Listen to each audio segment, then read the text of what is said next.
Hey guys, welcome back to my channel, Down the Rabbit Hole News. I am the Rabbit. Do me a favor, hit the like button, subscribe, do all those really good things to help support us creators. And shout out to you, shout out to my supporters.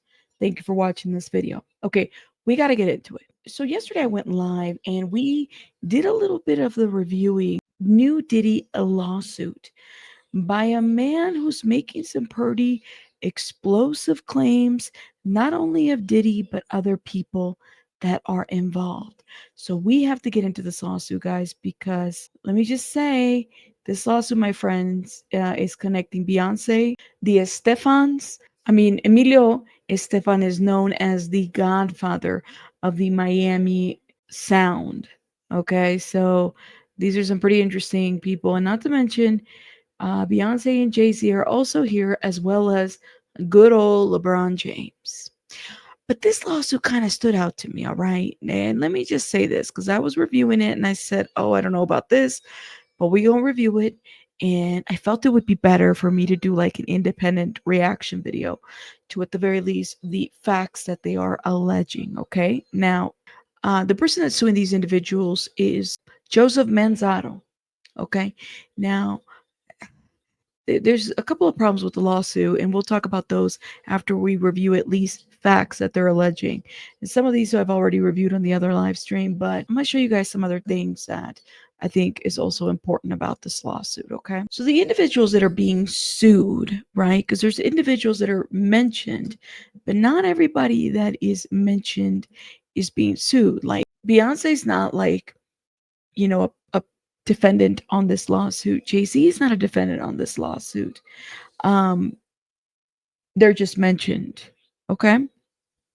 Also, LeBron James is also not, a defendant on this lawsuit. They're just mentioned on this lawsuit. The defendants that are mentioned are, of course, Sean Combs, Eric Mejias, Brendan Paul, who, by the way, is said to be Sean Combs' drug mule, Emilio Estefan, all right? So Emilio Estefan, the godfather of the Miami music.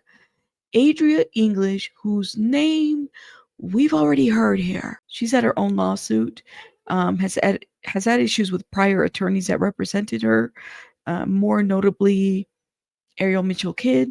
So keep that in mind. She's being sued in this lawsuit. In her own lawsuit, she alleged that she was like a go-go dancer type of deal, and she might have been victimized. At least that's what she's alleged in her own lawsuits. So she's a defendant in this lawsuit. Okay. So let's keep going. Now, Joseph is said to be bringing this action against the defendants that we just named for human trafficking, drugging, kidnapping, sexual exploitation, obstruction of justice, witness tampering, fraudulent concealment, conspiracy, and unrelated unlawful conduct, both under federal and Florida law. Joseph is alleging that he was drugged, transported against his will, and sexually maimed as a victim of a coercive and organized criminal enterprise beginning in 2015. Okay? Orchestrated and facilitated by the defendants. The pattern of threats, concealment, manipulation, psychological coercion persisted for years, extending the statute of limitations under federal tolling doctrines. Joseph is alleging that the defendants that he's accusing not only participated in trafficking and drugging of him, but also obstructed justice, facilitated cover-ups, intimidated plaintiff, and enabled these crimes through conspiracy and concealment. Joseph is said to have medical records from a licensed urologist and a surgeon documenting sexual maiming, disfigurement, and serious inguinal hernias. Ooh, and I guess some of these words I can't even say altogether, so I have to stop in between. I do apologize, but YouTube will censor us. Possibly inoperable. Okay, so a very specific type of like groin hernia that is possibly inoperable, which continues to impact his quality of life and physical well-being. Oof. So then it starts that defendant Brandon, who we know to be Brandon Paul, the drug mule, relayed defendant Diddy's instructions and coordinated plaintiff's transport. The drug mule basically took instructions from Diddy to coordinate Joseph's transport. Defendant Adria, who referred to herself as Diddy's sexual assistant, acted as an enabler and a co-conspirator, assisting in plaintiff's targeting, isolation, and concealment after the incident. Now, if you guys remember Adria English, she was calling herself She Diddy. Listen, I knew that that name was not going to sit very well with a lot of people. I mean, it certainly didn't, right? Her cash app was She Diddy. It didn't sit well. A lot of people felt some type of way about it. I know I was like, ooh, why would you call yourself She Diddy? But maybe that was a thing that she just wanted to call herself. Let's keep going. Defendant Eric. So this is another defendant that's being mentioned here, and it's Eric Mejillas, who drugged and transported plaintiff, later posted threats on Facebook blaming the plaintiff for Bonnie Rivera's suicide and issued repeated threats against plaintiff, including kidnapping threats towards plaintiff's minor son. And I wanted to be careful here because I'm not gonna say the plaintiff's son, even though it's like written all over the legal documents. Especially if he's a minor, I would hate for him to receive any kind of internet hate over this lawsuit. So it sounds like Joseph is alleging that his son was threatened by Eric. And defendant Eric also attempted to manipulate plaintiff by requesting contact before plaintiff's memories had fully returned. Now, let me stop right here. I did look up and did a little research on Bonnie Rivera. And Bonnie Rivera there's an obituary out there of him. Well, I will say, I'm not going to show his picture or anything like that, but what I found was an obituary, and then I also found a GoFundMe. Now, the obituary, of course, doesn't really give me a whole lot of information about like cause of death or anything like that. Sometimes they do, sometimes they don't. This specific obituary did not. And so, based on the information that it pulled me, there could be a lot of Bonnie Riveras, but it's a man who died, I think in 2019, from what I found out. And it's unknown if it's, suicide specifically. It did sound like there might have been other factors that might have played to this based on his GoFundMe, but it didn't blatantly say that. So I want to be careful. And I didn't see anything else other than this being the person whose name is Bonnie Rivera. How Bonnie Rivera plays a part in all of this, not really sure. Sounds like Eric might know Diddy, at least the way in which this is kind of all being put in here. Is Eric in the industry? I have a lot of questions about who Eric is overall in this lawsuit, okay? Surveillance footage captured defendant Eric trespassing on plaintiff's property while attempting to evade detection. Additional security footage from 2015 shows a hitman known as Sigfredo Garcia associated with defendant Eric, okay, who is now serving a life sentence in an unrelated murder for hire case in a plaintiff's alleyway. This is what made me really question this, okay? Sigfredo Garcia is serving a life sentence for the murder of Dan Markel, a murder that happened in 2014, okay? But the arrest didn't actually happen until 2016, okay? So, yes, Sigfredo Garcia was a hitman and responsible for the murder of Dan Markel, right? And this is the connection to the Adelson trial, right? You have Charlie Adelson, Donna Adelson, this whole situation. This is a whole separate true crime case. If you guys have ever followed that case, the murder of Dan Markel, who was a law professor, this is who he's talking about. So it kind of made me look twice. I said, wait a minute, because my understanding is that, I mean, yes, Sigfredo it was allegedly said that he was connected to like the Latin Kings, but people have disputed that connection as well. Also, um, what is his association with Sigfredo and Eric Mejillas? I'm kind of wondering about that. But apparently, this is what Joseph is saying, that he has additional security footage from 2015 that shows Sigfredo Garcia in Joseph's alleyway. That's a huge allegation.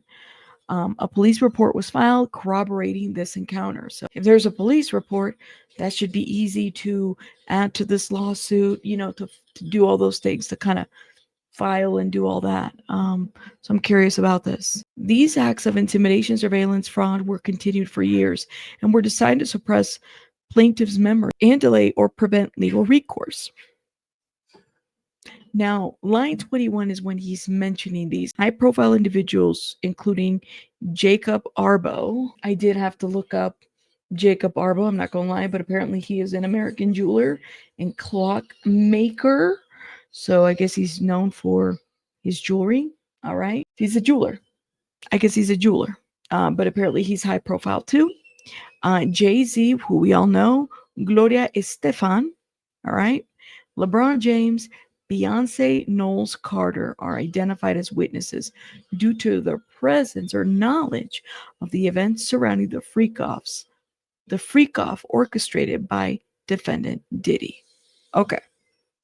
So he's not naming any of these individuals other than Emilio Estefan, right?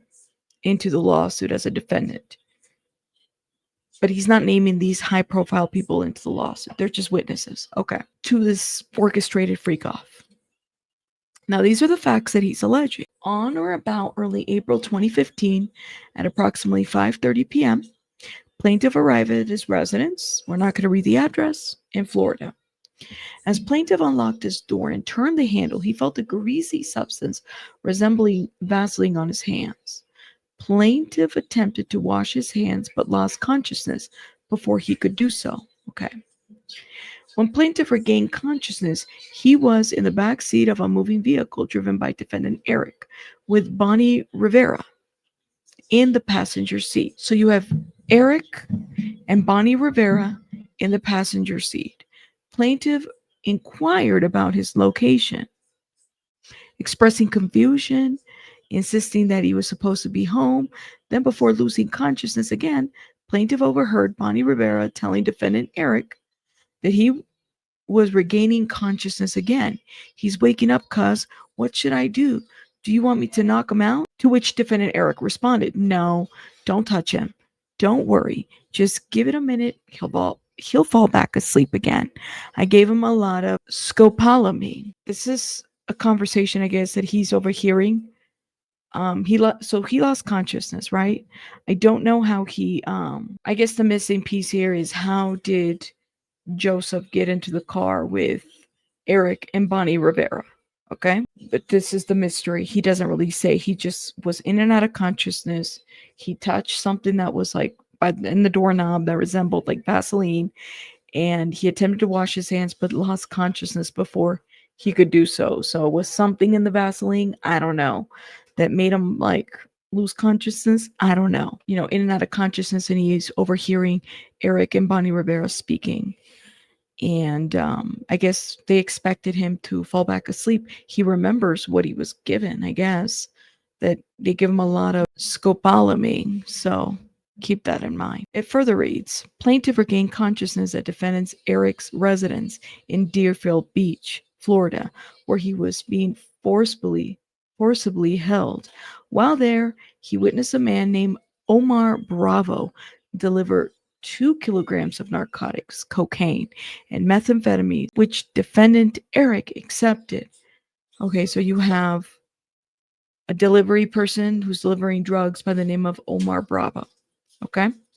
Plaintiff saw the defendant Brandon appearing nervous, sat nearby with a motorcycle helmet in his lap. After the transaction, the drugs were placed in defendant Brandon's backpack.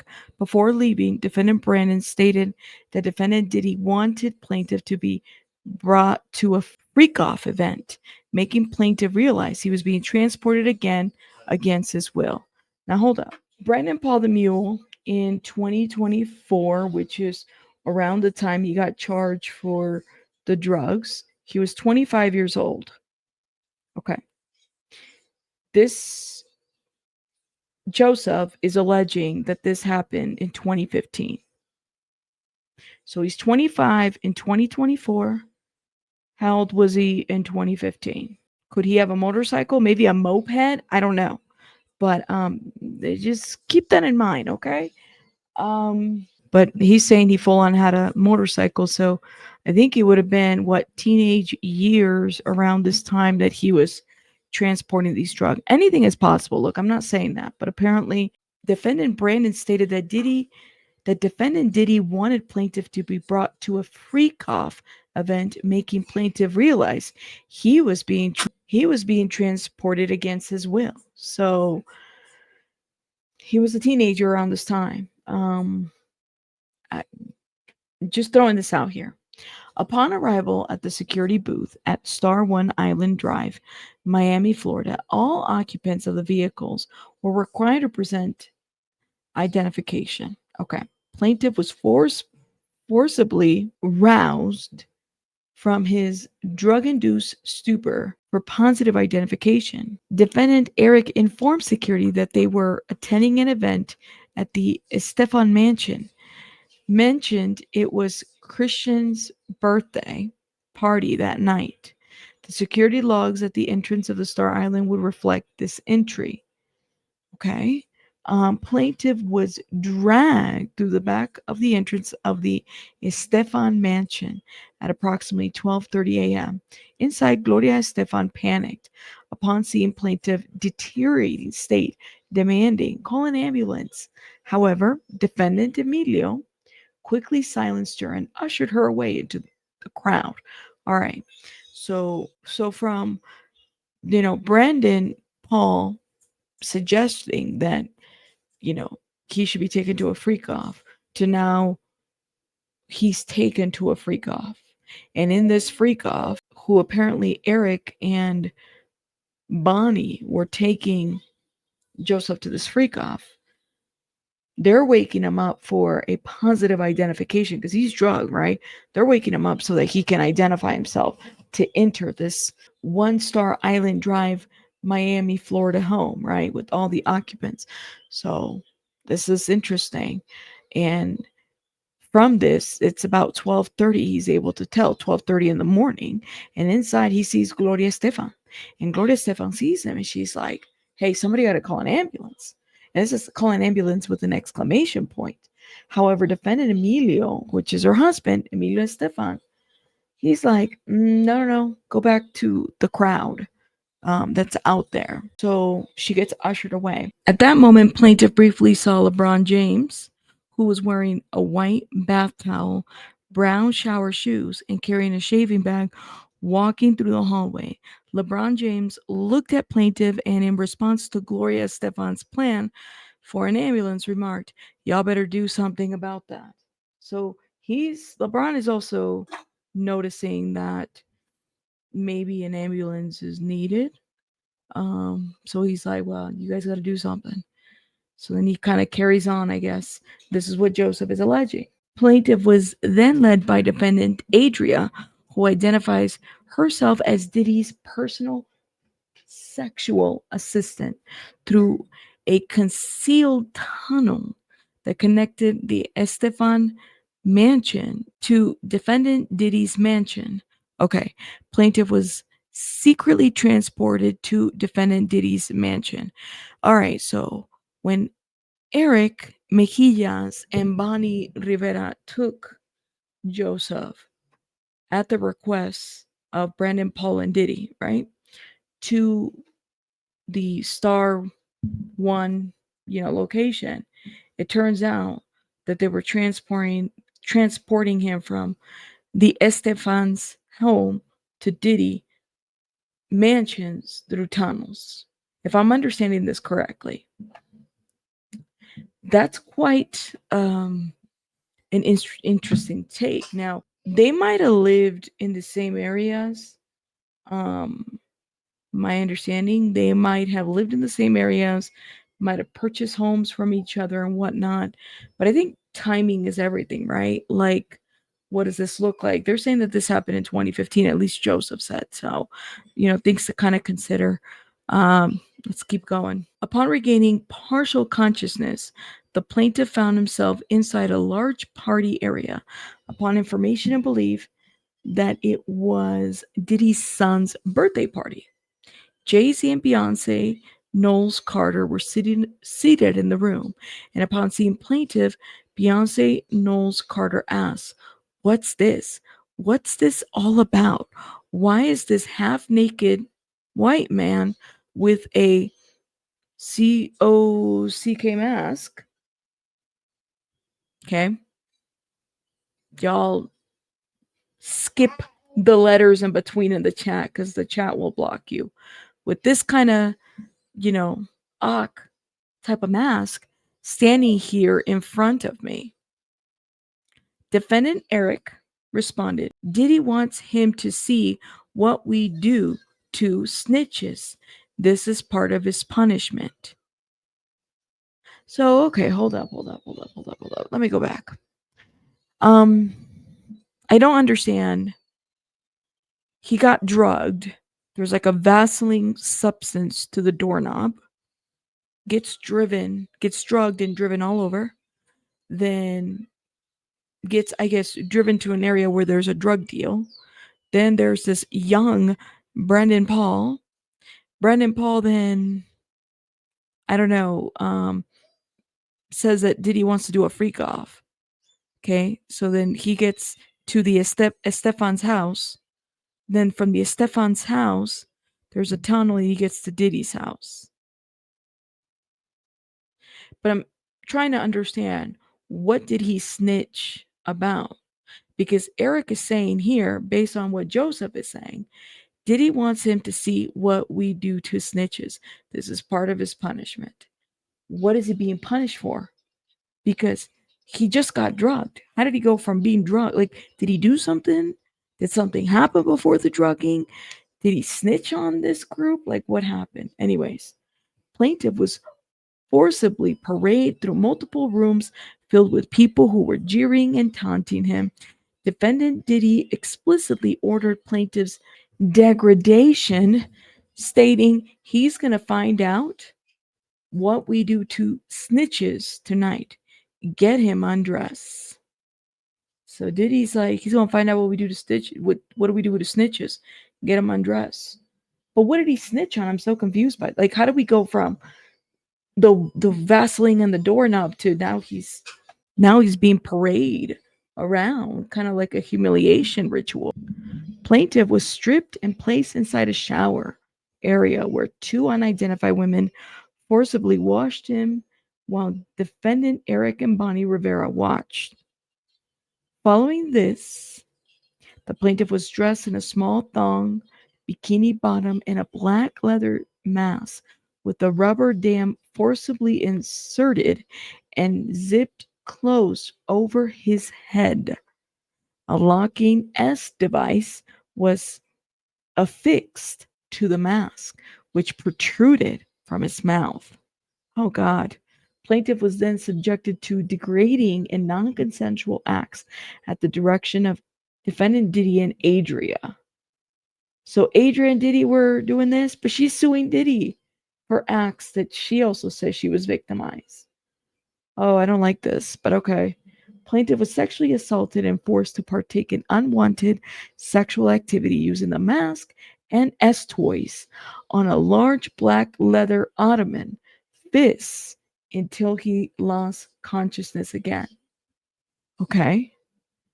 When plaintiff regained partial awareness, he was locked in a small, dark side room, left on a black leather couch until defendant Adria and defendant Eric entered, dressed him, and prepared him for transport out of the property. While still semi-conscious, plaintiff encountered Jacob Arbo, the jeweler, who was visibly disturbed upon seeing plaintiff in his forced attire. He asked, "What's this? What's going on with this guy? Why is he standing here staring at me with the eggplant strap?" Okay, just using different words to his face. So he's asking him, like, why is he standing here staring at me with an eggplant type of strap to his face? Okay. Defendant Eric responded, oh, he's just some guy who's a snitch. We're teaching him a little lesson. So, but what did he snitch? That's what I guess I'm so confused by this, but okay. Defendant Emilio intervened. So this is Emilio Estefan, instructing defendant Eric and Bonnie Rivera to move the plaintiff out of Jacob Arbo's sight. Gloria Estefan again pleaded for an ambulance to be called, but defendant Emilio silenced her and shoved her into the crowd. This is the second time he shoves her to a crowd. Like, was a crowd inside in Diddy's? Like, I'm confused about the location. Okay. Upon leaving the event, plaintiff overheard defendant Diddy ask defendant Eric, you're gonna be getting rid of him, right? To which defendant Eric responded, yeah, I'll be taking care of that. Following the freak off event, plaintiff was returned to the gang house where he was savagely beaten and left for dead inside his apartment. When a gang member later inquired about how plaintiff was kept unconscious, defendant Eric responded, xylazine and train. As a direct result of the defendant's deliberate acts of violence, the plaintiff suffered catastrophic physical injuries, including severe internal trauma, permanent groin damage, sexual maiming, multiple inguinal hernias. These life altering injuries are extensively documented by medical evaluations from a urologist and a surgeon. In the years following the attack, defendant Eric engaged in an ongoing campaign of targeted harassment, publicly issuing death threats against plaintiff, blaming him for Bonnie Rivera's suicide and threatening to kidnap plaintiff's minor son, and all in the efforts to intimidate plaintiff into silence. So, I mean, it sounds like Joseph has documentation of these injuries. Um, Injuries are documented, but was any of this ever reported to law enforcement? I have questions about that. Surveillance footage and official police reports confirm multiple attempts by defendant Eric to unlawfully approach the plaintiff's property. Additionally, a hitman named Sigfredo Garcia, who we talked about, was who is now serving a life sentence in an unrelated murder, was in plaintiff's alleyway. I think this is just copied and paste from earlier. A police report was filed corroborating this encounter as an associate of defendant Eric was captured on security camera outside of plaintiff's residence. Further evidence of a coordination campaign of intimidation. Okay. What is Sigfredo Garcia's connections to Diddy? I'm missing this. So the connection with Eric is Sigfredo is just he just happens to be a hitman who was in Joseph's alleyway at the direction of defendant Eric because of a coordinated intimidation campaign. If I'm understanding this correctly, defendant Adria actively obstructed plaintiff's ability to seek justice by tampering with evidence, interfering with legal proceedings, and conspiring to conceal the crimes committed against plaintiff. All right. Defendant's acts of coercion, obstruction, threats, and ongoing intimidation persisted until at least 2021, demonstrating a clear pattern of misconduct that effectively told the applicable statute of limitations under federal and state law. Plaintiff has now compiled the necessary evidentiary foundations to proceed with this legal action, including verified medical records, sworn witness statements, corroborating documentation directly implicating the defendants in his abduction, drugging, sexual exploitation, and abuse. Why isn't Eric Mejia behind bars? Because he's the one coordinating that. Like, I'm struggling to see what Joseph snitched on that would have even led for all of this to play out the way that I did. But I thought it was important to kind of read this. Hold up now. And the attorney is Travis R. Walker. Never heard of him. This is how I see this, right? Because this is to me a situation, and I try to kind of be mindful of, kind of where I stand. Like, yes, these allegations sound so like out there, but so did Jonathan Oddies. You just never know what to expect sometimes, right? But like at the very basic, when I look at these lawsuits, I'm just wondering, well, what already doesn't make sense? Because there's a couple things that don't make sense. I mean, TMZ even debunked. Like today, there was a spokesperson for LeBron James who told TMZ that all of this is false and doesn't even merit a report or a response. A basic internet search shows that LeBron was doing all of what LeBron James was doing all of April of 2015. He was playing basketball for the Cleveland Cavaliers and never in Miami. So LeBron wasn't around. Okay. Brian Bieber, an attorney for Brandon Paul, says that his quote is this an April Fool's Day joke? If someone seriously filed this lawsuit, the allegations against Brandon are 100% false and literally impossible to have occurred. Brandon was still in high school, which we just kind of figured this out while we were reviewing that. In Ohio at the time, having never even set foot in West Palm Beach in his life. It's unfortunate that anyone who pays the filing fee and gets directions to a courthouse can file a frivolous lawsuit. We will be seeing an immediate dismissal of this case and appropriate sanctions. Well, there's a signature from a lawyer, unless like there's a lawyer there, so there's that. Of course, Alex Spiro is going to respond for Jay-Z. Mr. Carter wasn't even in Florida at the time to witness this incident. He was engaged in a finable public activity that proves he was not at this event. This is more nonsense that erodes the trust in our justice system. Okay. And a representative for Gloria and Emilio Estefan also responded. Gloria and Emilio Estefan strongly denied the allegations. The property in question was never a home where Gloria and Emilio resided, but it was rather a house they owned for family use. Okay.